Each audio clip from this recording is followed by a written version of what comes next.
La nieve artificial que Sofía había esparcido meticulosamente sobre el mantel rojo brillaba bajo las luces navideñas que parpadeaban en el departamento de lujo en Santa Fe, uno de los barrios más exclusivos de la Ciudad de México. Esteban Morales se sentía como un intruso en su propia familia mientras ajustaba el cuello de su única camisa de vestir, la misma que había usado para la boda de Alejandro 3 años atrás, y que guardaba cuidadosamente envuelta en papel de seda para ocasiones especiales como esta.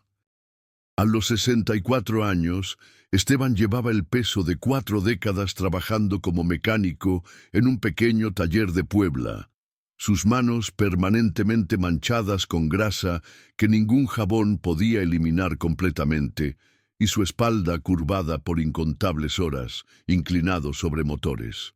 Pero esta noche, sentado en el comedor de mármol italiano de su hijo, se sentía más incómodo por las diferencias sociales que por cualquier dolor físico. «Papá, sírvete más vino», dijo Alejandro, alzando la botella de Chateau Margaux que había costado más que el salario semanal de Esteban. A los 35 años, Alejandro había construido un imperio en tecnología financiera que lo había convertido en uno de los empresarios más jóvenes y exitosos de México. Pero para Esteban seguía siendo el niño que había criado solo después de que Carmen muriera de cáncer cuando Alejandro tenía 15 años. Esteban aceptó el vino aunque prefería una cerveza Corona fría, consciente de que cada elemento de esta cena navideña, desde las copas de cristal de Baccarat hasta el pavo relleno con ingredientes que no podía pronunciar, representaba un mundo al que nunca había pertenecido y al que nunca pertenecería, sin importar cuánto dinero ganara su hijo. «Gracias, mijo», Esteban dijo, notando cómo Sofía, su nuera, observaba cada uno de sus movimientos con la atención discreta pero constante de alguien evaluando si él usaría los cubiertos correctos para cada plato. Sofía Herrera de Morales era todo lo que Esteban había esperado que su hijo eligiera como esposa, hermosa, educada, proveniente de una familia acomodada de Polanco, con un MBA de una universidad estadounidense y la confianza natural de alguien que había crecido con ventajas. Pero en los 3 años desde la boda, Esteban nunca había logrado sentirse completamente cómodo en su presencia, como si hubiera un idioma secreto entre ella y Alejandro que él nunca aprendería. «Esteban», Sofía dijo, su voz llevando el tono perfectamente modulado que había perfeccionado en sus años trabajando en relaciones públicas para corporaciones internacionales, «cuéntanos sobre el taller». «¿Cómo han estado los negocios este año?». La pregunta era cortés, apropiada y completamente predecible. Durante 3 años, las conversaciones entre Esteban y Sofía habían seguido el mismo patrón.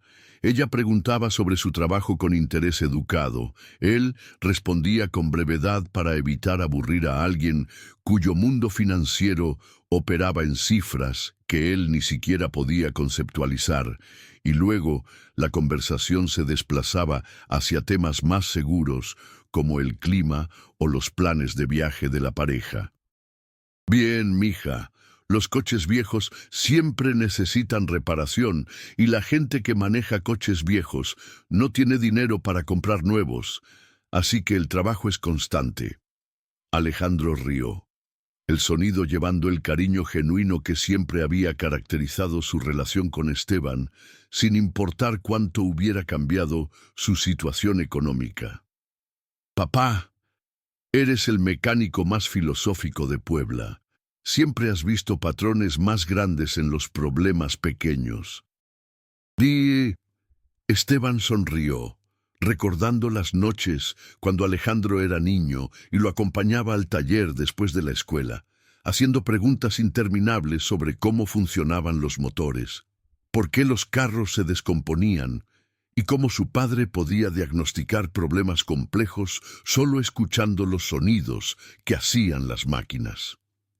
«Tu padre me enseñó que los motores son como las personas», Alejandro le explicó a Sofía, aunque Esteban sospechaba que había contado esta historia antes. Cuando algo anda mal, generalmente hay síntomas que aparecen mucho antes del problema grande. La clave está en prestar atención a las señales pequeñas. Sofía sonrió, pero Esteban notó que sus ojos no participaban completamente en la expresión.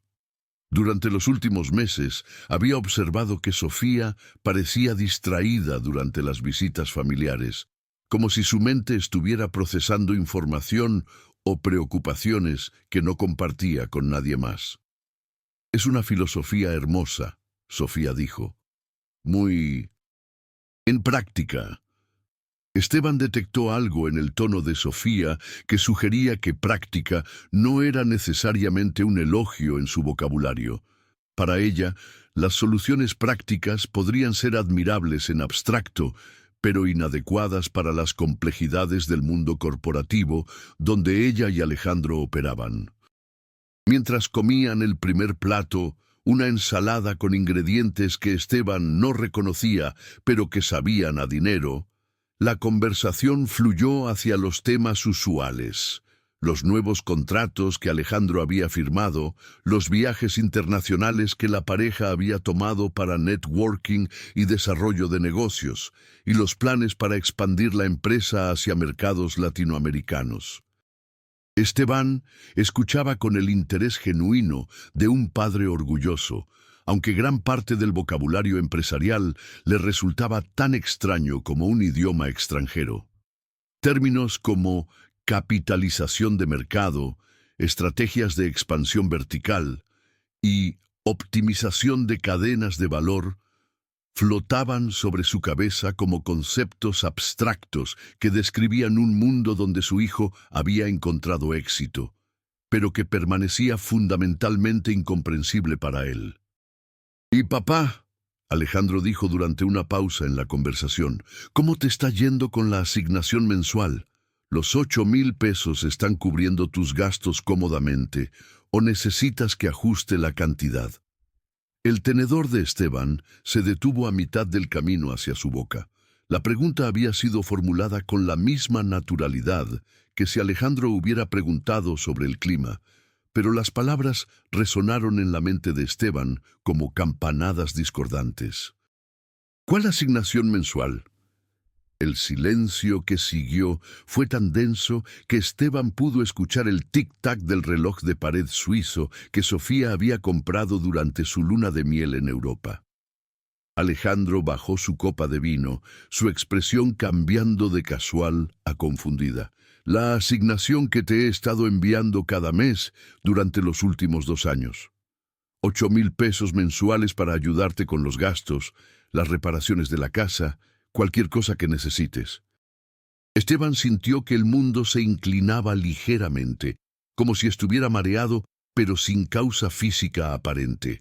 Miró directamente a su hijo, buscando alguna señal de que esta fuera una broma elaborada o un malentendido que se aclararía con explicación adicional.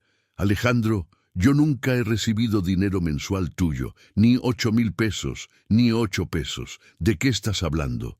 La confusión en el rostro de Alejandro se transformó en algo más cercano al pánico. Sus ojos se movieron rápidamente entre Esteban y Sofía, como si buscara confirmación o explicación de una de las dos personas en la mesa que podrían resolver esta imposibilidad aparente. «Pero yo he estado transfiriendo el dinero religiosamente, el día 15 de cada mes durante 24 meses, a tu cuenta del Banco Azteca». Esteban negó con la cabeza lentamente. «Mijo, yo no tengo cuenta en Banco Azteca. Nunca he tenido cuenta en Banco Azteca.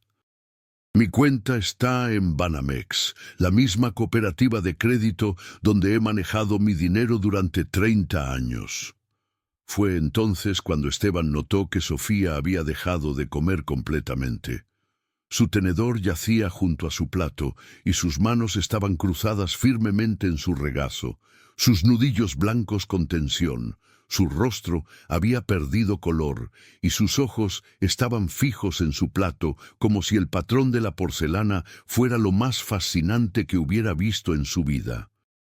Sofía, Alejandro dijo, su voz llevando una nota de urgencia que Esteban raramente había escuchado. Tú te encargaste de configurar la transferencia automática. ¿Cuál es el número de cuenta que estuvimos usando? Sofía levantó la vista muy lentamente, como si el movimiento requiriera un esfuerzo físico considerable. Cuando habló, su voz era apenas audible sobre el zumbido del aire acondicionado. Yo necesito revisar los papeles. Los tengo en mi oficina. Los papeles están aquí, Alejandro dijo, sacando su teléfono. Tengo todo registrado en mi aplicación bancaria. Déjame ver. Esteban observó a su nuera mientras Alejandro navegaba por su teléfono, y lo que vio lo perturbó profundamente. Sofía no se veía como alguien que había cometido un error administrativo inocente. Se veía como alguien que había sido atrapada en un secreto que había estado guardando cuidadosamente y cuyo descubrimiento tendría consecuencias que se extendían mucho más allá de un simple malentendido financiero. Aquí está, Alejandro dijo, frunciendo el ceño mientras leía la información en su pantalla. La cuenta termina en 7839, Banco Azteca, nombre del titular. Su voz se detuvo abruptamente. ¿Cuál es el nombre del titular? Esteban preguntó, aunque una parte de él ya sospechaba la respuesta. Alejandro levantó la vista hacia Sofía con una expresión que Esteban nunca había visto en el rostro de su hijo, una mezcla de incredulidad, confusión y el downing de una comprensión terrible. El nombre del titular de la cuenta es Sofía Herrera de Morales. El restaurante de lujo pareció volverse completamente silencioso. Esteban pudo escuchar su propio latido del corazón, el sonido de la respiración de Sofía que se había vuelto shallow y rápida, y el casi inaudible zumbido de las luces navideñas que de repente parecían demasiado brillantes, demasiado festivas para el momento que se estaba desarrollando. Sofía, Alejandro dijo, su voz controlada pero llevando una tensión que no había estado allí momentos antes. ¿Puedes explicar por qué el dinero que yo pensaba que estaba enviando a mi padre ha estado yendo a una cuenta bajo tu nombre? Sofía abrió la boca como si fuera a hablar, pero no salió sonido. Sus manos temblaron ligeramente mientras alcanzaba su copa de agua, y Esteban notó que tenía que hacer un esfuerzo consciente para sostenerla sin derramar el contenido. Debe ser un error, ella dijo finalmente, su voz sonando mechanical, ensayada. Probablemente cuando configuré la transferencia, accidentalmente usé la información de mi cuenta en lugar de la de tu papá. Alejandro estudió el rostro de su esposa con la intensidad que había aprendido a aplicar a complejos problemas empresariales, buscando inconsistencias en la lógica o gaps en la información. Sofía, hemos estado casados 3 años.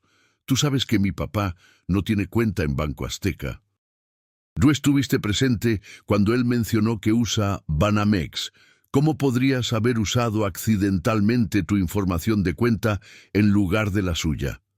La pregunta colgó en el aire como una acusación que aún no había sido formulada directamente. Esteban se encontró observando a su nuera con nueva atención, notando detalles que había pasado por alto durante años de interacciones superficiales. La forma en que evitaba el contacto visual directo cuando estaba nerviosa. Cómo sus respuestas a preguntas directas a menudo incluían información innecesaria que servía para distraer de la pregunta principal, y la manera en que parecía calcular sus palabras antes de hablar, como si estuviera evaluando múltiples versiones de la verdad antes de elegir la más conveniente. No sé, Sofía dijo, y por primera vez en los 3 años que Esteban la había conocido, su composure perfecto se estaba desmoronando visiblemente. Tal vez hubo confusión con los números de cuenta. Tal vez el banco cometió un error. Alejandro bajó su teléfono y miró directamente a su esposa. Sofía, el número de cuenta que aparece aquí es el de tu cuenta personal de ahorros. la misma cuenta donde depositas tu salario de la empresa de relaciones públicas. No es un error bancario, es tu cuenta. Esteban se dio cuenta de que estaba presenciando el momento cuando su hijo, brillante, analítico, acostumbrado a resolver problemas complejos, comenzaba a comprender que el problema frente a él no era técnico o administrativo, sino personal y deliberado. «¿Sofía?», Alejandro dijo, y Esteban pudo escuchar años de confianza marital siendo desafiados en esa única palabra. Sofía se levantó abruptamente de la mesa, su silla raspando contra el piso de mármol con un sonido que cortó el aire como uñas en pizarrón. Necesito revisar mis papeles. Debe haber una explicación. Voy a llamar al banco mañana y aclarar este malentendido». Pero mientras hablaba, Sofía estaba retrocediendo hacia la puerta de la cocina, su lenguaje corporal sugiriendo huida más que resolución de problemas. «Sofía, espera», Alejandro dijo, levantándose también. «No necesitamos llamar al banco mañana. Podemos aclarar esto ahora. Si fue un error honesto, podemos solucionarlo tonight». Esteban permaneció sentado, observando el drama familiar que se desarrollaba frente a él y sintiendo una mezcla de horror y fascinación. En su experiencia como mecánico, había aprendido que cuando un sistema comenzaba a fallar, las fallas se aceleraban exponencialmente. Un pequeño leak de aceite se convertía en pérdida total de lubricación. Una vibración menor se transformaba en daño catastrófico del motor. Mirando a Sofía, su rostro pálido, sus manos temblorosas, sus ojos buscando desesperadamente una ruta de escape de la conversación, Esteban reconoció los síntomas de un sistema bajo estrés extremo, aproximándose al punto de colapso total. «Sofía», Esteban dijo suavemente, usando el tono que había perfeccionado para calmar a clientes ansiosos cuando sus autos tenían problemas graves. «¿Por qué no te sientas y hablamos sobre esto? Somos familia. Cualquier problema que haya, podemos resolverlo juntos». Pero la kindness en su voz pareció tener el efecto opuesto al que había intentado. Los ojos de Sofía se llenaron de lágrimas, y por un momento Esteban vio no a la mujer sofisticada y controlada que había conocido durante 3 años, sino a alguien joven y aterrorizado que había estado guardando un secreto que era demasiado grande para cargar sola. «No pueden», Sofía susurró, «no pueden resolverlo, porque no es un error, y no fue un accidente, y no hay manera de arreglarlo sin...». Su voz se quebró, y sin terminar la oración, Sofía salió corriendo de la habitación, dejando a Esteban y Alejandro sentados en el comedor elegante, rodeados por los restos de una cena navideña que había comenzado como una celebración familiar y se había transformado en el comienzo de una revelación que cambiaría todo sobre lo que creían saber sobre trust, family y the people closest to them. En el silencio que siguió, Esteban pudo escuchar el sonido de una puerta cerrándose en alguna parte del departamento, seguido por lo que sonaba como sollozos sofocados. Alejandro se hundió en su silla, su rostro una máscara de confusión y dawning realization. «Papá», dijo finalmente, «creo que hemos estado viviendo con secretos que no sabíamos que existían». Esteban asintió, entendiendo que la pregunta simple sobre una asignación mensual había desatado fuerzas que transformarían irreversiblemente las dinámicas de su pequeña familia. La cuestión que permanecía era si esas fuerzas los destruirían o, como había pasado tantas veces en su experiencia como mecánico, si identifying the problem sería el primer paso hacia una reparación que los haría más fuertes que antes.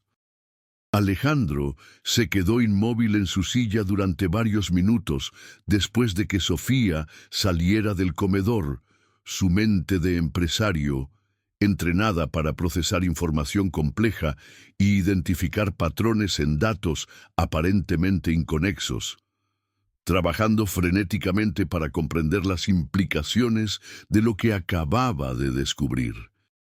Esteban observó a su hijo en silencio, reconociendo la expresión que Alejandro había mostrado de niño cuando se enfrentaba a problemas de matemáticas particularmente difíciles. Cejas fruncidas, labios apretados, y esa mirada distante que indicaba que estaba construyendo conexiones mentales a velocidad acelerada. «Papá», Alejandro dijo finalmente, su voz cargada con una calma que Esteban reconoció como el tipo de control que su hijo ejercía cuando estaba profundamente perturbado, pero tratando de mantener la racionalidad. «Necesito preguntarte algo, y necesito que seas completamente honesto conmigo. Siempre soy honesto contigo, mijo. Durante los últimos 2 años has tenido problemas financieros, emergencias médicas, reparaciones grandes en la casa, dificultades en el taller. Algo que te haya hecho pensar que necesitabas ayuda pero que no querías pedirla». Esteban consideró la pregunta cuidadosamente, entendiendo que su respuesta ayudaría a Alejandro a construir un cuadro más completo de la situación que se estaba desarrollando. «El año pasado tuve que reemplazar el techo de la casa después de las lluvias de septiembre. Costó 12,000 pesos y tuve que usar mis ahorros y trabajar algunos domingos extra para cubrirlo, pero lo manejé como siempre he manejado este tipo de gastos». Alejandro asintió, su expresión volviéndose más sombría. «¿Y tu salud? ¿Has tenido gastos médicos que no mencionaste?» «Nada fuera de lo normal para un hombre de mi edad. Mis medicinas para la presión arterial, algunos check-ups de rutina. Todo cubierto por el seguro popular». «Entonces», Alejandro dijo lentamente, no había crisis financiera de la que Sofía pudiera haber estado consciente que justificara que ella guardara el dinero temporalmente con la intención de dártelo más tarde cuando realmente lo necesitaras. Esteban se dio cuenta de que su hijo estaba buscando desesperadamente una explicación benigna para el comportamiento de Sofía, alguna rationalization que preservara la integridad de su matrimonio y la confianza que había puesto en su esposa durante 3 años.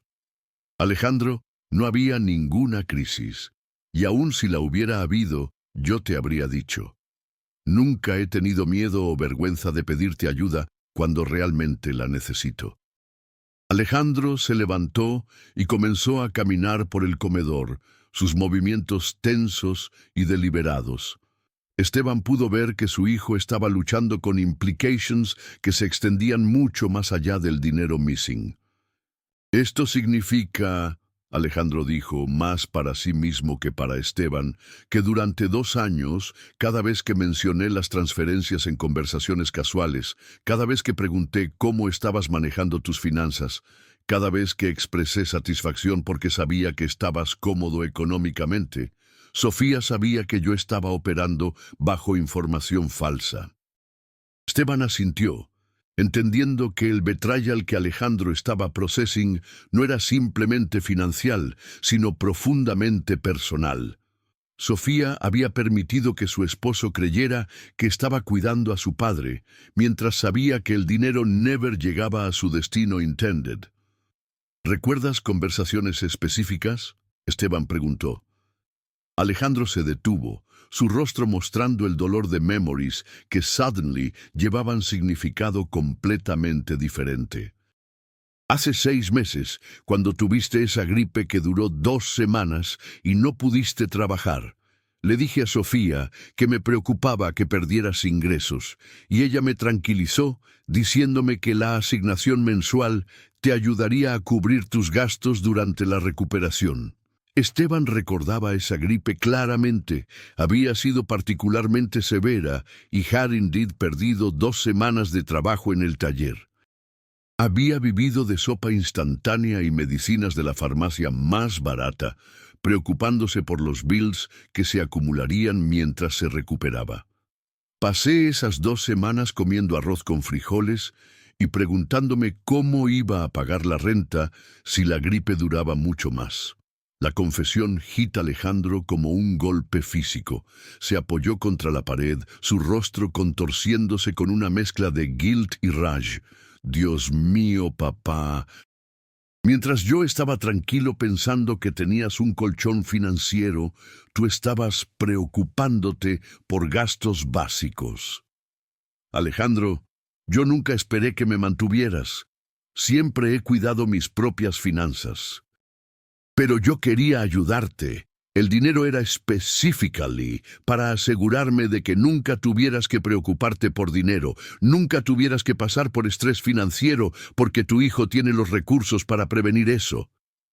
Esteban pudo ver tears forming en los ojos de Alejandro. No solo por el dinero, pero por las oportunidades perdidas de actually proveer el support y peace of mind que había intended. Mijo, necesitas hablar con Sofía. Necesitas entender por qué hizo esto y qué ha estado haciendo con el dinero. Alejandro asintió, pero antes de que pudiera moverse hacia donde Sofía había desaparecido, su teléfono comenzó a sonar. Miró la pantalla y frunció el ceño. Es mi contador. ¿Por qué me estaría llamando en Nochebuena? Alejandro respondió la llamada, y Esteban pudo escuchar la voz agitada al otro lado, aunque no podía distinguir las palabras. Watched como la expresión de su hijo cambiaba de confusión a shock a horror. ¿Estás seguro de eso? ¿Cuándo comenzaron? ¿Por cuánto tiempo? Una pausa larga, durante la cual Alejandro's face se volvió progresivamente más pálido.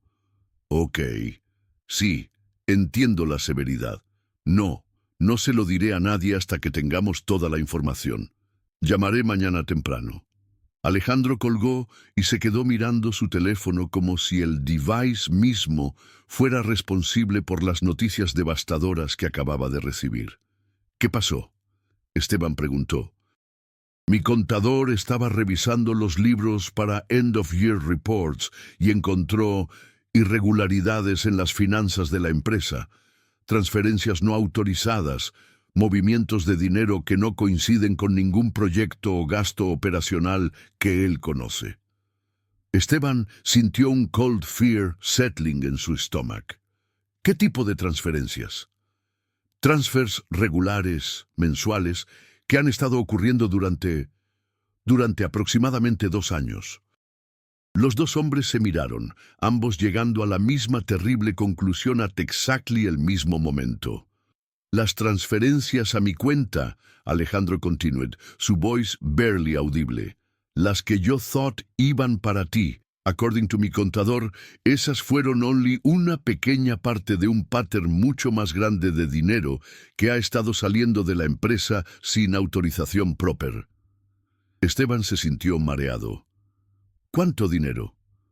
No lo sabe yet, pero based en lo que ha encontrado so far, potentially cientos de miles de pesos. El silencio en el elegante comedor era opresivo. Los Christmas lights que habían parecido festive una hora antes now parecían garish, inappropriate para la gravedad de lo que estaban discovering.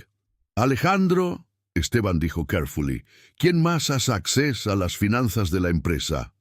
Only 3 personas, yo, mi contador y... Alejandro's voice trailed off, como él realized las implications de su own statement. Y Sofía. Sofía maneja las cuentas de relaciones públicas, some client invoicing, y tiene authorized access para certain operational expenses. Alejandro se hundió de vuelta en su silla, la weight de comprehension settling sobre él like a physical burden. Papá, creo que mi esposa ha estado robando de mi empresa during our entire marriage. Before Esteban could respond, escucharon footsteps en el hallway, y Sofía reappeared en el doorway del comedor. Se había cambiado de su elegant dinner dress a jeans y una suéter, y llevaba una maleta pequeña en su hand. Sofía, Alejandro dijo, standing up, necesitamos hablar sobre... No, Sofía interrupted, su voz más firm que cualquier thing Esteban había heard desde ella before. Ya no podemos hablar sobre nada, porque now you know, y talking no va a change anything. She walked to la table y se quedó across desde Alejandro, her posture defiant despite las tears que still streaked her face. ¿Sabes qué? She continued. Estoy tired de pretender, tired de actuar like everything está bien when nothing ha estado bien for years. ¿De qué estás hablando? Alejandro asked. Estoy hablando sobre being married to someone que es so focused en su trabajo, so absorbed in building his empire, que never actually pays attention a lo que está happening in su own house. Esteban could see que Sofía estaba attempting to shift la conversación from her behavior hacia Alejandro's supposed shortcomings como esposo, but her strategy felt desperate y unconvincing. Sofía, eso no explica why you took dinero que era intended para mi padre. ¿Tu father? Sophia's laugh was bitter. You want to talk about tu father? Let me tell you something about sending dinero a tu father que nunca asked for it, que nunca needed it, que never even knew about it. Esteban felt a surge de anger at Sophia's tone, but stayed silent, understanding that this confrontation needed to play out between esposo y wife. Ese dinero, Sofía continued, was going to a man quien lives perfectly fine without it, quien has never expected support desde his successful son, mientras I was struggling con debts que you never bothered to ask about. ¿Qué debts? Alejandro demanded. Credit card debts desde before we got married. Student loans para mi MBA que I never finished paying off. Money que I borrowed to buy clothes y jewelry y all those things que you expected me to wear para business functions y social events. Sophia's confession was pouring out now, like water through a broken dam. Every month, you transferred 8,000 pesos para your father quien didn't need it, mientras I was paying minimum balances in cards que were accumulating interest faster than I could pay them down. Esteban finally spoke. Sofía, si you had financial problems, ¿por qué no talk to Alejandro about them honestly? Because he expects me to be perfect, she snapped. Because in his world, wives don't have messy financial problems desde their past. Because admitting que I couldn't manage me own money would have made me look like exactly el tipo de woman que his successful friends warned him not to marry. Alejandro looked stunned. Sofía, eso no es cierto. I never expected you to be perfect. No? Then why have you never asked about me debts? ¿Por qué have you never questioned por qué I work overtime so often? ¿Por qué have you never wondered por qué I get nervous cuando bills arrive in el mail? Esteban could see que había some truth in las accusations de Sofía, pero también understood que financial desperation didn't justify theft.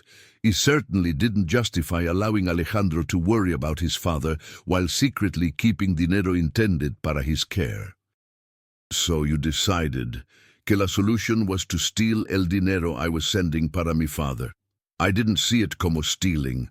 I saw it as redirecting. El dinero was staying in la familia anyway, y at least I was using it para legitimate expenses. Pero according to mi contador, las transfers para mi father were only una pequeña parte. There were other transfers, other expenses que no puedo account para. Sophia's defiance crumbled suddenly, y she sat down heavily in una chair. There were other things, que other things, to know about. Spa treatments, lunches con friends, clothes que I bought pero never wore porque I felt guilty about them. La confesión se derramaba ahora sin control, cada palabra revelando más capas de engaño y autoengaño. Y gambling, Sofía añadió en voz tan baja que apenas se podía escuchar. Online poker, apuestas deportivas. Started como just entertainment, pero then became a way to try to win back enough money to pay off last debts without having to tell you about them. Alejandro se quedó paralizado.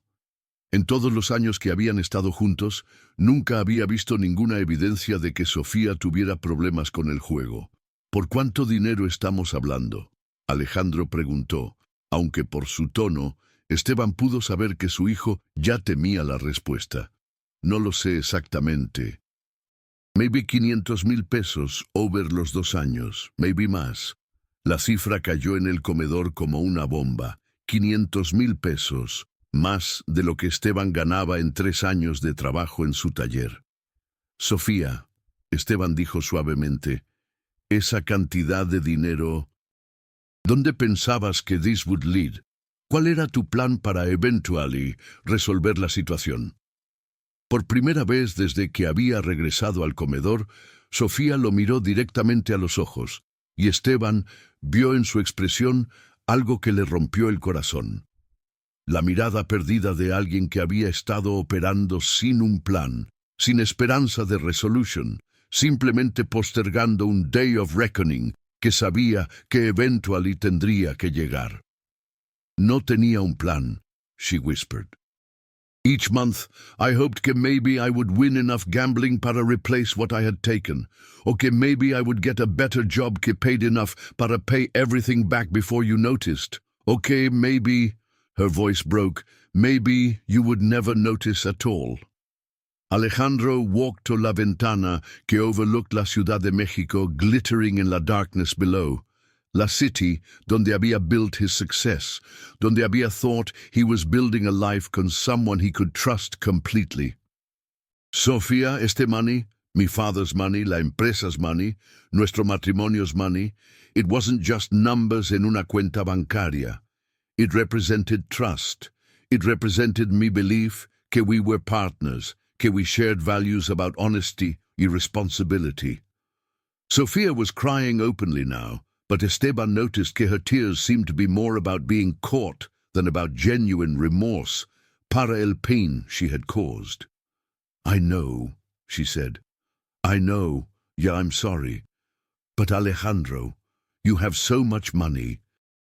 Los 8,000 pesos cada month was nothing to you, but para mí it was the difference between surviving and drowning in debts. It wasn't nothing to me, Alejandro said, turning back harsh at her. It was everything to me, because it represented my commitment to caring para mi family. Every month, cuando I made esa transfer, I felt good about being able to provide security para mi father, about being el kind of son who could take care of los people he loves.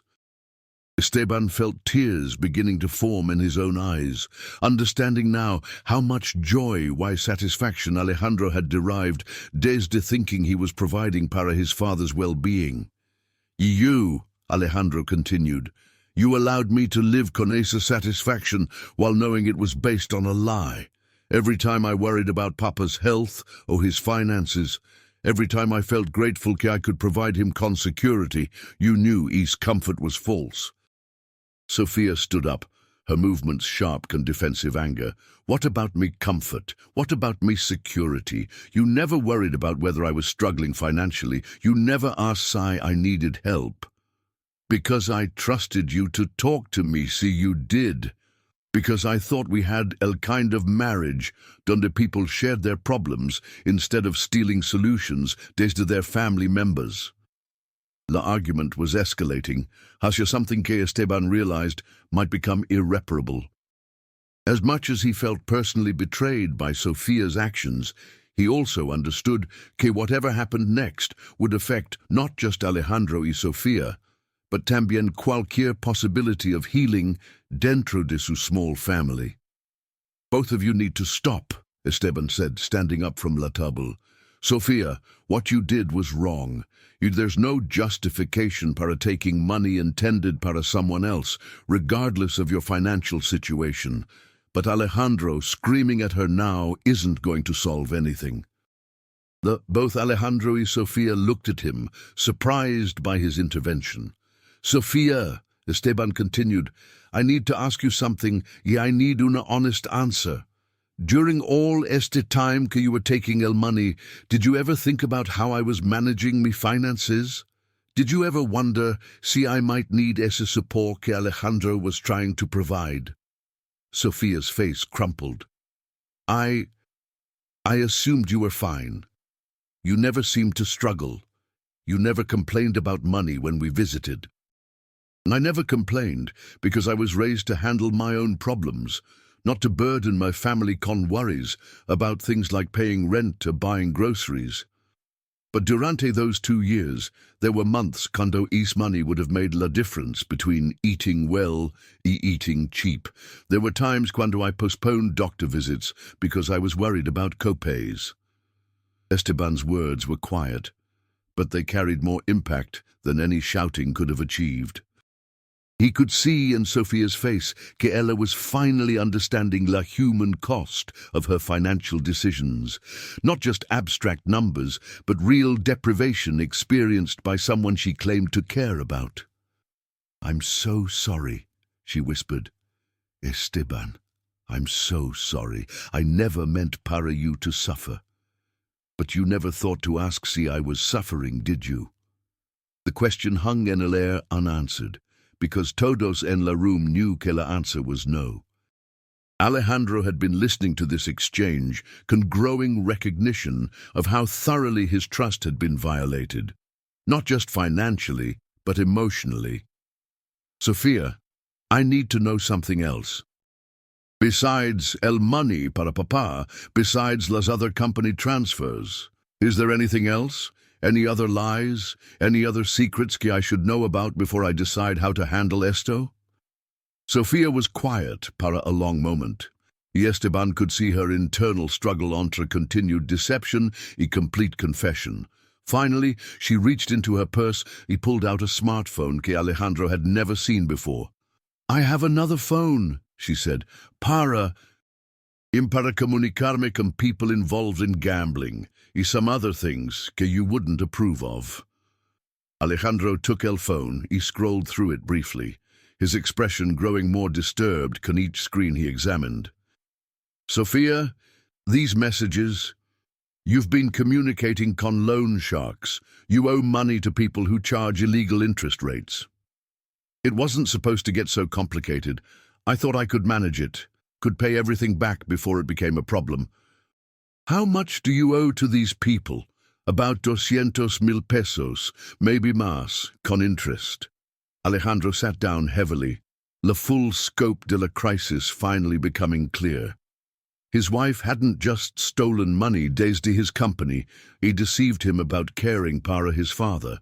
She had entangled their family con dangerous people who operated outside la law. "Sofia, these people you owe money to, they know donde we live. They know about me business." Sofia's silence was answer enough.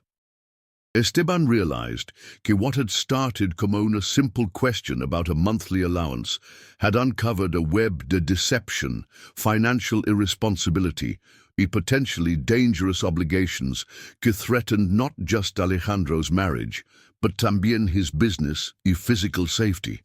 "Mijo," Esteban said to Alejandro, "creo que you need to call to lawyer tonight."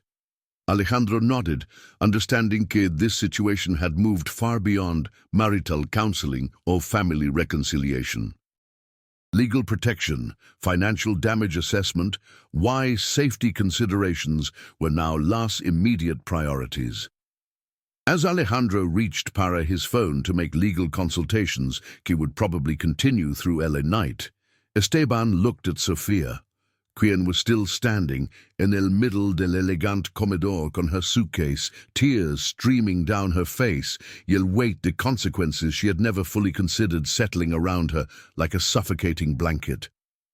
Christmas morning would bring decisions que no one in la family had ever imagined they would have to make, y la cuestión was whether any de them would emerge desde este crisis con relationships que could be salvaged from la wreckage de broken trust. Las primeras horas del 25 de diciembre encontraron a Alejandro sentado en su oficina casera, rodeado de documentos bancarios, estados de cuenta impresos y páginas de notas escritas a mano mientras trabajaba con su contador y abogado por teléfono, desenmarañando 2 años de transacciones financieras complejas que revelaban un patrón de deception mucho más elaborado de lo que había imaginado inicialmente. Esteban había insistido en quedarse durante la noche durmiendo en el sofá del living para estar disponible mientras Alejandro navegaba las implications legales y financieras de los descubrimientos de la evening.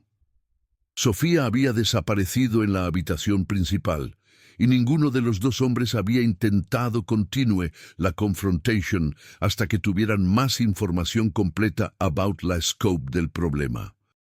«Papá», Alejandro llamó desde su oficina alrededor de las 6 de la mañana. «¿Puedes venir acá? Hay algunas cosas que necesitas saber». Esteban encontró a su hijo, surrounded by, lo que parecía ser evidence de una investigation forensic financiera. Alejandro se veía exhausted pero grimly focused, como si hubiera pasado la noche solving el most complex problem de su carrera empresarial. Mi contador y I hemos been tracing todas las transactions durante los últimos 3 años, Alejandro began, gesticulando hacia las spreadsheets y bank records scattered across his desk. Lo que encontramos es worse de lo que pensamos initially.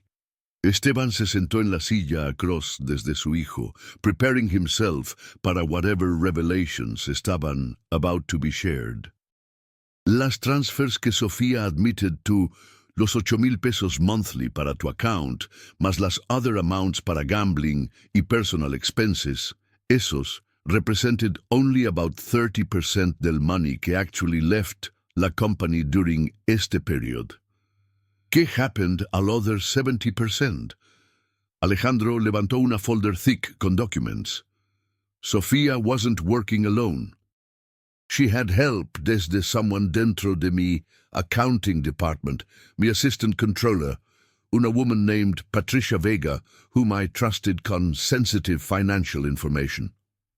Esteban sintió his stomach tighten as he began to understand que this betrayal extended beyond his daughter-in-law to include other employees que Alejandro había considered trustworthy.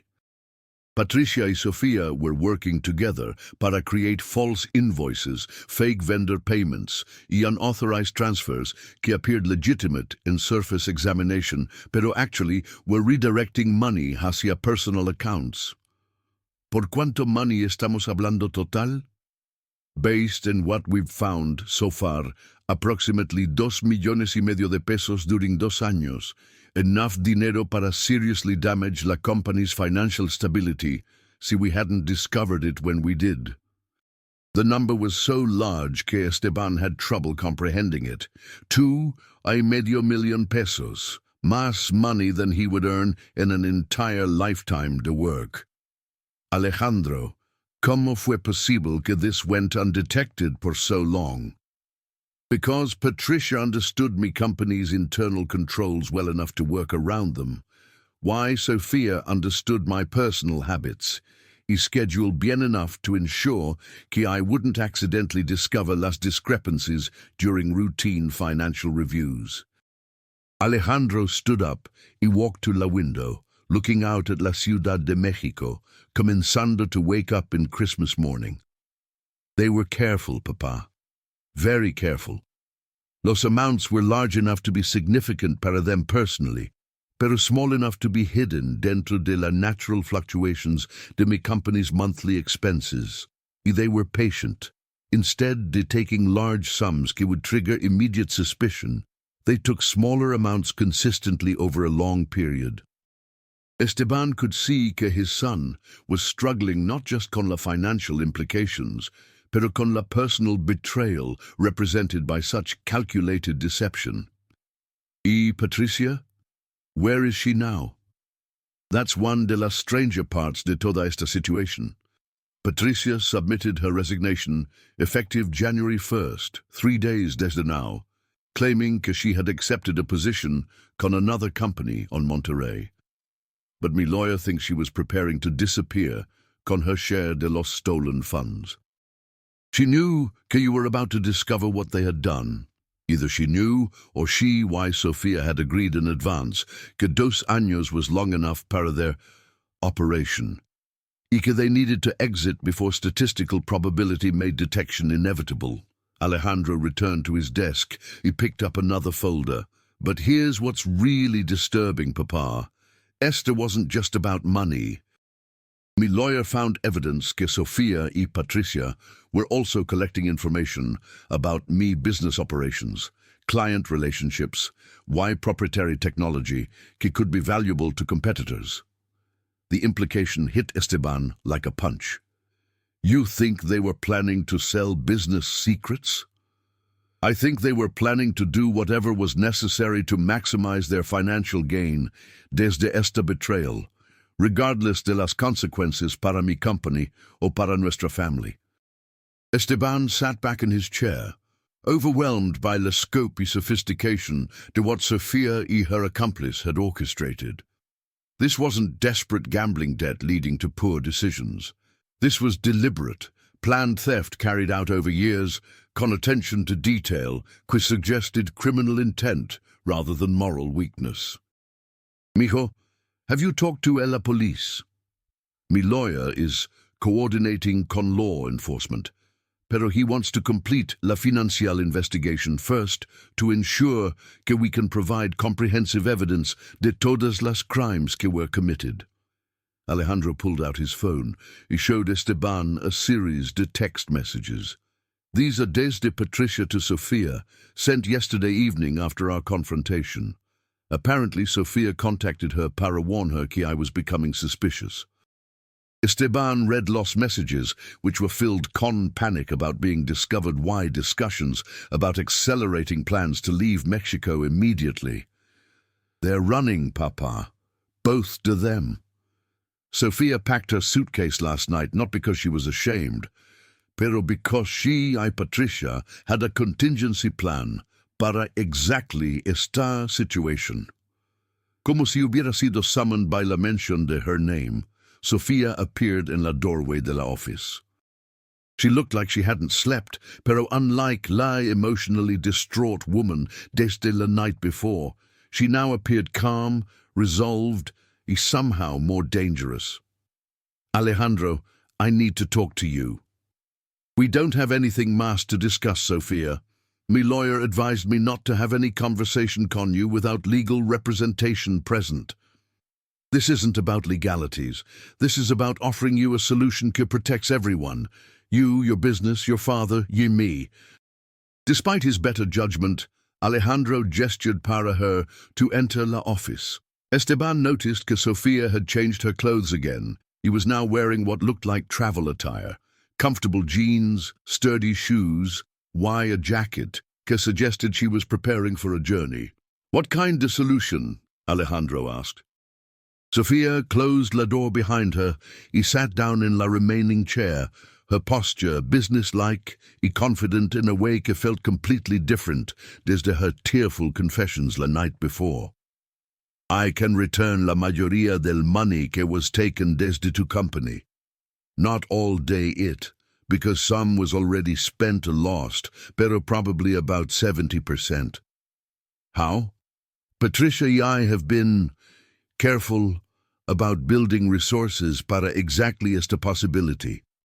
We have accounts in other countries, investments that can be liquidated, assets that can be converted to cash relatively quickly. Esteban felt chilled by the matter-of-fact way Sofia was describing what amounted to sophisticated money laundering or an international financial fraud. In exchange para returning this money? Alejandro asked. In exchange, you don't pursue criminal charges against either Patricia or me. We disappear desde your life, you recover most of your financial losses, no one has to endure la public scandal de a high-profile prosecution que would damage your business reputation. Alejandro was quiet para a long moment. Esteban could see his son weighing options que were all problematic in different ways. Sofia, even si I agreed to such an arrangement, which I'm not saying I would, how could I trust anything you promise after discovering que you've been lying to me para years? Because now I have no reason to lie. Our marriage is over. Mi relationship con tu family is finished. Y mi only motivation is to resolve esta situation con la least damage para todos involved. What about the money you owe to loan sharks? Los dangerous people que now know donde we live? Para la primera time durante la conversation, Sophia's confidence faltered slightly. That's part of why I need to leave Mexico quickly. Those debts can't be resolved simply by returning money to TU company. Esteban realized that even si Sofia could restore Alejandro's business losses, she had created other dangerous entanglements that would continue to threaten Ella family's safety even after she left. Sofia, Esteban said, how much money do you personally owe to these illegal lenders? Including interest and penalties para late payments, probably around 400 mil pesos now. La admisión hung in el air como a death sentence. 400,000 pesos was not la quinta debt que dangerous people forgave or forgot. It was far more than Sofia could realistically repay, even con her share de los stolen funds. Jesus Christ, Sofia, Alejandro said, even si you return everything you took desde mi company, you'll still owe these people more money than you can access. They're going to keep coming after you. That means they might come after me, why papa, as leverage. Not see I'm not in Mexico. Not see I'm somewhere they can't find me. You think disappearing to another country will solve este problem. You think these people don't have international connections. Sofia's facade de calm confidence was beginning to crack again, revealing la desperation underneath her apparent composure. I don't know, Alejandro. I don't know how to solve this perfectly. All I know is que staying aquí means certain disaster para todos de us, while leaving gives us at least some chance que things will work out. Esteban stood up, unable to continue sitting mientras listening to la discusión de how to handle consequences que seemed to grow more complex y dangerous con cada revelation. Sofia, I have una pregunta para you, y I want you to answer honestly. Durante all este time que you were planning y executing este theft, did you ever, even once, think about how your actions would affect other people? Did you think about Alejandro's trust, about me well-being, about la employees de su company quien might lose their jobs si la business failed because de your theft? Sofia looked at him directly para what Esteban realized might be la última time. Honestly, no. I was so focused in solving me own problems that I didn't think about other people's problems hasta it was too late to change course. La admission was probably the most honest thing Sofia had said since la entire crisis began. Its complete lack de empathy, a genuine remorse, confirmed para Esteban que his daughter-in-law was not someone whom could be trusted con anyone's well-being a security. Then I think, Esteban said, que you need to leave este house now y Alejandro needs to let la legal system handle todas las consequences de what you've done. Papa's right, Alejandro said, standing up and opening the office door. Sofia, our marriage is over. Whatever relationship you thought we had ended the moment you decided que your financial problems were more important than to husband's trust or his father's well-being. Sofia stood up. Y para la primera time since entering the office, she looked genuinely sad rather than simply calculated or desperate. Alejandro, I know you probably won't believe this, pero I did love you. I still love you. Este whole situation got out of control, y I made terrible decisions, pero mi feelings para you were never fake. Maybe you loved me, Alejandro responded, pero you loved your own comfort y financial security more, y that's not la kind of love que can sustain a marriage. Sofia nodded, accepting la finality in his voice. She turned toward Esteban and said, I'm sorry que you got hurt in all esto. You never deserved any diet. No, I didn't, Esteban replied. Y more importantly, Alejandro never deserved any diet either. After Sofia left the office, Alejandro y Esteban stood together in silence, both processing la magnitude de what they had learned durante la past 12 hours y what it would mean para their futures. Papa, I'm going to make sure you get every peso que was supposed to go to you durante estos 2 years, plus interest to compensate para what you went through. Mijo, that's not necessary. What's important is que you protect yourself legally, why financially, desde whatever other consequences might be coming. It is necessary porque honoring my commitment to you is one de la few things about esta whole situation que I can actually control. Esteban hugged his son, feeling proud de Alejandro's integrity despite la personal cost it might involve. He's grateful que they had discovered la truth before even more damage could be done. Outside, Christmas morning was beginning in earnest para families throughout la Ciudad de Mexico. Pero inside Alejandro's luxury apartment, father y son were beginning la difficult process de rebuilding trust y planning para an uncertain future where love would have to be proven through actions rather than assumed through blood ties or marriage vows. La question que remained was whether they would emerge desde esta crisis stronger or broken, as whether the lessons learned would ultimately protect them desde similar betrayals in years to come. Esteban estaba en su taller mecánico en Puebla, sus manos trabajando automáticamente en el motor de un Tsuru 1998, mientras su mente procesaba los eventos que habían transformado su vida desde aquella Navidad, que había comenzado con una pregunta simple y había terminado con revelaciones que cambiaron todo sobre su comprensión de la familia, el dinero y la confianza. El sonido familiar de un motor caro acercándose lo hizo levantar la vista del compartimiento del motor. El BMW plateado de Alejandro se estacionó fuera del taller, y Esteban sintió la mezcla de orgullo y melancolía que siempre experimentaba cuando su hijo exitoso visitaba el mundo modesto donde Esteban había construido su vida. «Hola, papá», Alejandro dijo, entrando al taller vestido casualmente en jeans y una camisa de algodón. Un marked contraste con los trajes de negocios que había usado durante años de construir su imperio corporativo.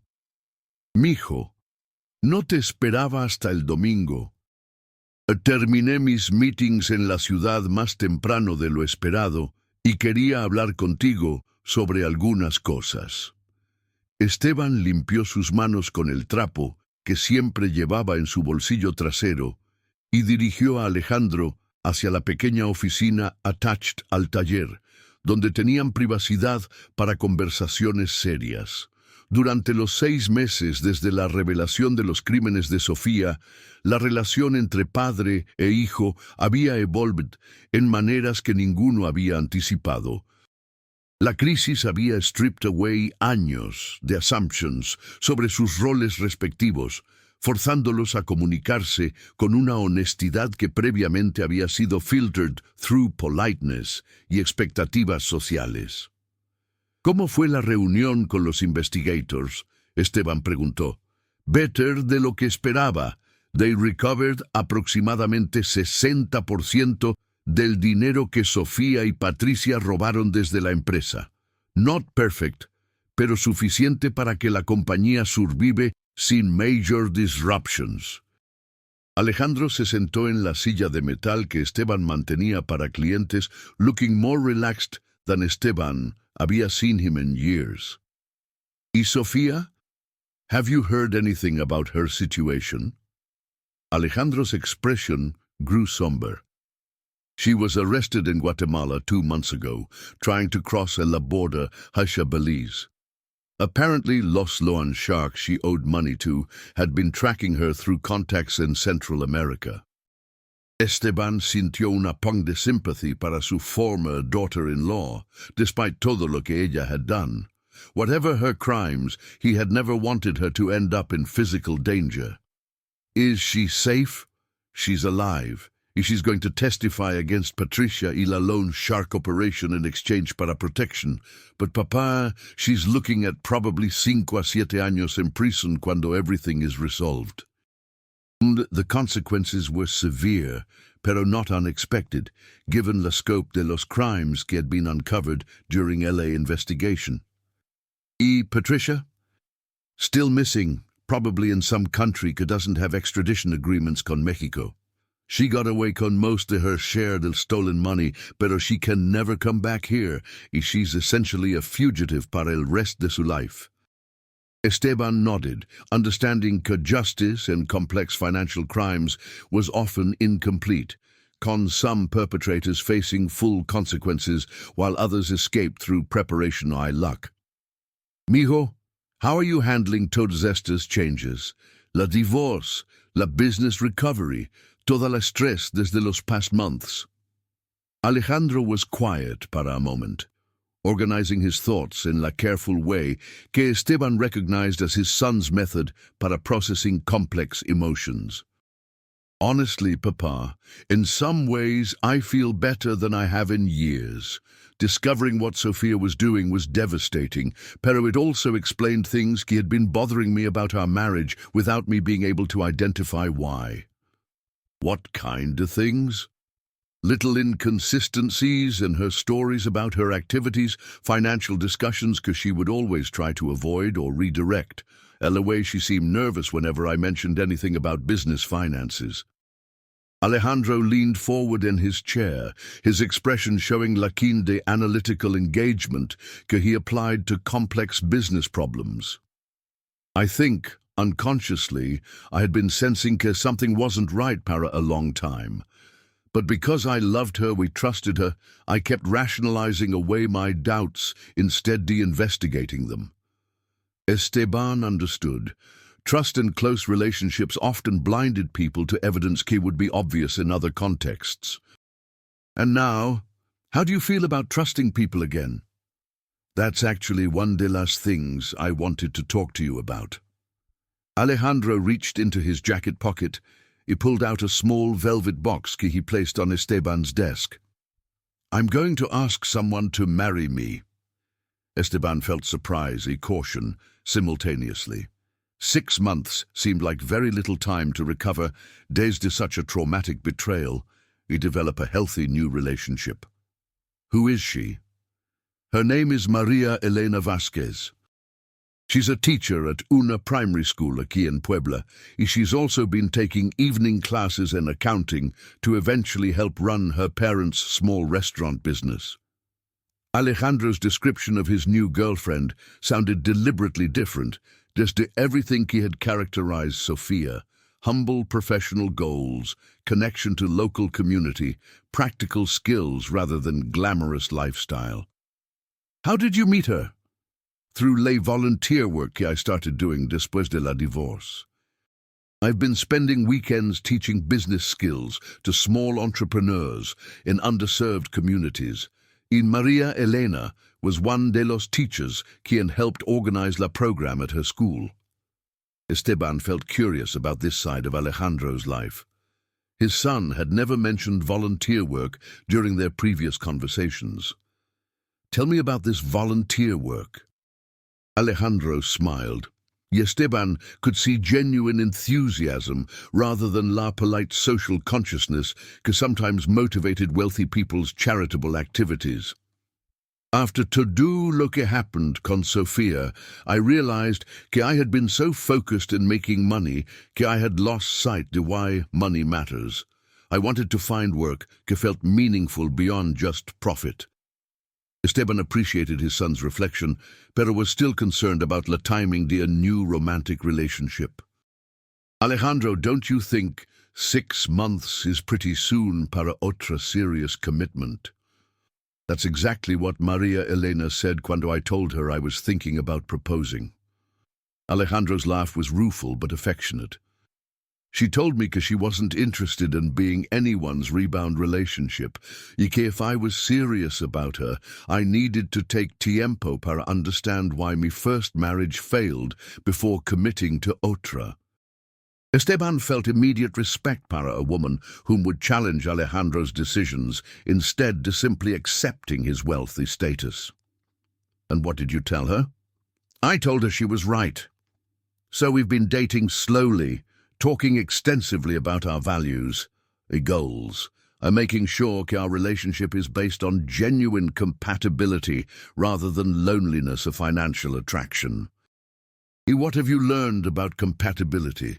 Alejandro's expression grew thoughtful, immature, and awake reminded Esteban to the careful analysis his son applied to important business decisions.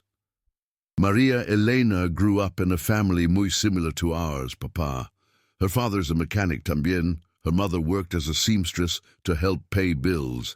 She understands la value de work, saving money, and taking care of the family members.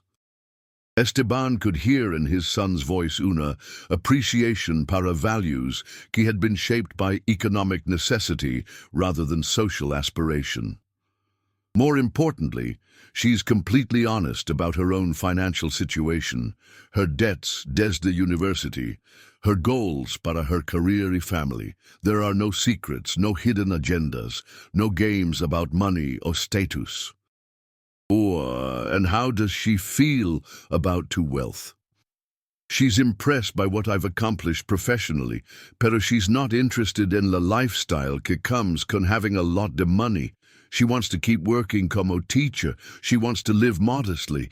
She's actually suspicious to wealthy people who try to solve all problems con money, instead to work ye patience.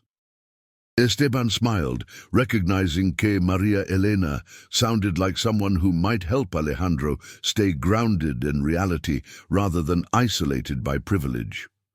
When are you planning to propose? Actually, that's why I wanted to talk to you today.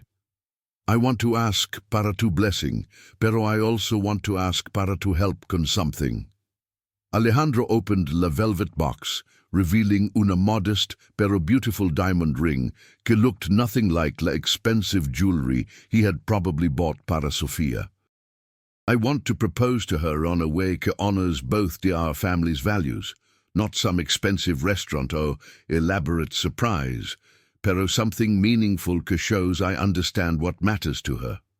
What did you have in mind? I want to propose aquí, on tu talla, con you present.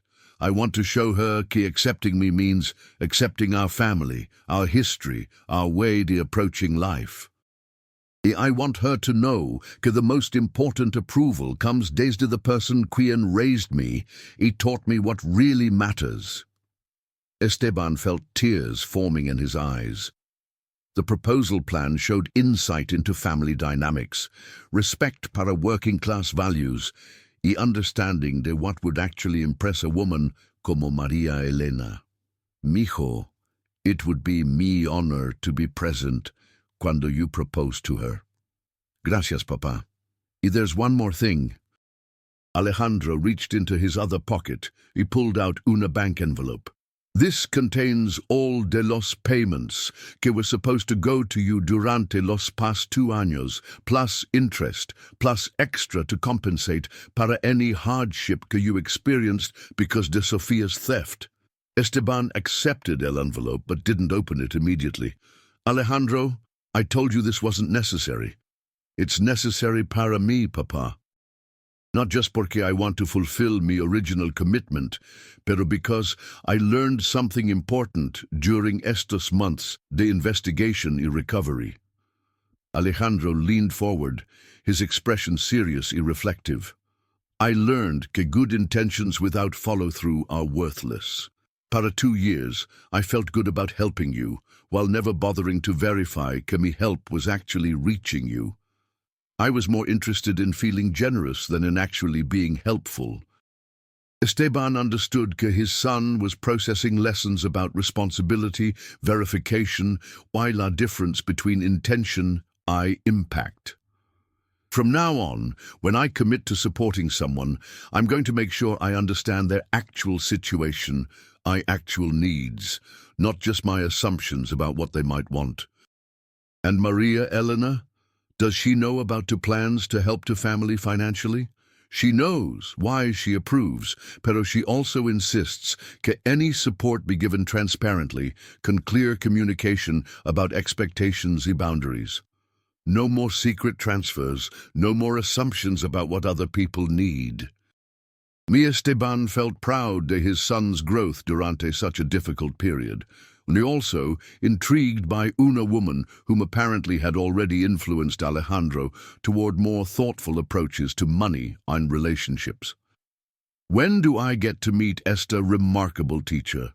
How about domingo para comida? I'll bring her here. We can eat at La Fonda down la street. You can decide para yourself si she's good enough para nuestro family. Esteban laughed, appreciating his son's return to humor, despite todo lo que they had endured during el past year. Alejandro, based on everything you've told me about her, I think la cuestión might be whether nuestro family is good enough para her. As father and son prepared to return to their respective responsibilities, Esteban to his afternoon customers, y Alejandro to his modified business practices, que now included regular volunteer work alongside profit generation, both felt una sense de completion que had been missing desde before Sophia's betrayal had been discovered.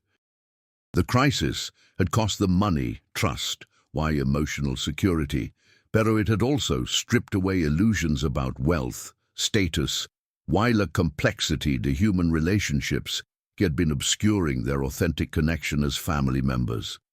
Sometimes, Esteban reflected as he watched Alejandro drive away on his expensive car to return to his changed but more meaningful life. Lost's most painful experiences taught Lost's most valuable lessons about what actually mattered when everything else was taken away. The question was whether those lessons would prove strong enough to prevent similar mistakes in the future, and whether the new relationships they were building would be based on the wisdom earned through suffering rather than the naive trust that had made them vulnerable to exploitation. El taller de Esteban había sido decorado con flores de cempasúchil y papel picado, transformado para la ocasión en un venue íntimo pero elegante donde se celebraría la boda de Alejandro y María Elena. La decisión de casarse allí, entre las herramientas y maquinaria que representaban décadas de trabajo honesto, había sido de María Elena, quien insistió que quería comenzar su matrimonio en un lugar que simbolizara los valores sobre los cuales planeaban construir su vida juntos. Esteban, vestido en su mejor guayabera blanca, observaba a los invitados mientras llegaban. Una mezcla de colegas de Alejandro del mundo empresarial, maestros y padres de familia del mundo de María Elena, y vecinos del barrio que habían conocido a Esteban durante décadas. La diversidad de backgrounds representa algo que había estado ausente en la primera boda de Alejandro. Autenticidad sobre quiénes eran realmente como family y qué tipo de community querían crear juntos. María Elena se veía radiante en un vestido sencillo pero hermoso que había pertenecido a su abuela, modificado por su madre, con encajes que habían sido hechos a mano por generaciones de mujeres en su familia. Era exactamente el tipo de outfit que Sofía habría despreciado como provincial, pero que representaba para María Elena una conexión proud con su heritage y sus valores. Don Esteban, dijo el padre Morales, el sacerdote de la parroquia local que había conocido a la familia durante años, ¿está listo para entregar a otro hijo en matrimonio? Más listo que la primera vez, Esteban respondió, su answer carrying layers of meaning que only él fully understood. The ceremony was simple but deeply meaningful. Alejandro y María Elena habían escrito sus propios votos, y instead de promises grandiosos sobre love conquering all, they spoke honestly about the work required to build a successful marriage, their commitment to supporting each other's individual goals, y their shared responsibility to contribute positively to their community. María Elena, Alejandro dijo durante su vow, prometo nunca asumir que entiendo tus necesidades sin preguntarte directamente. Prometo valorar tu honesty even cuando sea incómoda, y prometo nunca permitir que el dinero o el estatus se vuelvan más importantes que nuestra confianza mutua. María Elena's response was equally specific y grounded. Alejandro, prometo comunicarte mis preocupaciones y problemas instead de trying to handle everything sola. Prometo respect tu generosity sin tomar advantage de ella, y prometo ayudarte a remain connected to las cosas que realmente matter in life. Esteban listened to these vows with appreciation para how specifically they addressed las lessons learned desde el disaster de Alejandro's first marriage. These weren't generic romantic promises. They were practical commitments based on clear understanding de how relationships actually succeed or fail. After la ceremony, durante la reception that was held en el patio behind el taller, Esteban found himself conversing con María Elena's father, Roberto Vázquez, también a mechanic quien had built a modest but stable life through decades de reliable work. Su hijo es un buen hombre, Roberto told Esteban. María Elena dice que él la treats con respect y que él actually listens cuando ella habla. Su hija ha been muy good para él, Esteban replied. She helped him remember what kind de person he was raised to be. The two fathers watched their children dancing together to música provided by una local mariachi group que Alejandro had hired not para prestige, pero because María Elena loved traditional Mexican music. He wanted their wedding to feel connected to their cultural roots. Was his first wife muy different? Roberto asked, con la directness que characterized people quien had no patience para social pretense. Muy different. She was concerned con appearances más than con substance. It took time para my son to understand la diference.